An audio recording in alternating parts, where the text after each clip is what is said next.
پیارے نبی صلی اللہ علیہ وسلم نے فرمایا ہے وَإِنَّ لِجَسَدِكَ عَلَيْكَ حَقًّا، یہاں تک کہ تمہارے جسم پر بھی تمہارا حق ہے۔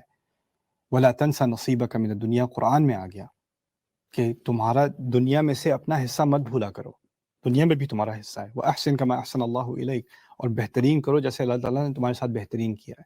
اللہ تعالیٰ نے ہمیں دنیا میں سزا کے طور پہ نہیں ڈالا، کہا ہے هُوَ الَّذِي خَلَقَ لَكُم مَّا فِي الْأَرْضِ جَمِيعًا، تمہارے لیے ہی بنایا ہے جو کچھ بنایا ہے زمین میں پورا جمیعاً، یعنی ہم دنیا والے نہیں ہیں اور صرف آخرت والے نہیں ہیں، ہم ایسے دنیا والے ہیں کہ اپنی دنیا کے ذریعے ہم آخرت کو بناتے ہیں۔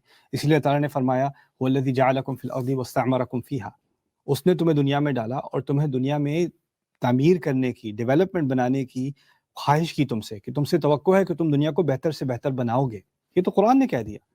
تو یہ ایک عظیم دعا ہے، ربنا آتنا فی الدنیا حسنہ وفی الآخرۃ حسنہ وقنا عذاب النار۔ میری دعا ہے کہ ہمیں اس دعا کو صحیح معنی میں کرنے کی توفیق ملے اور ہماری یہ دعا اللہ تعالیٰ ضرور قبول کرے۔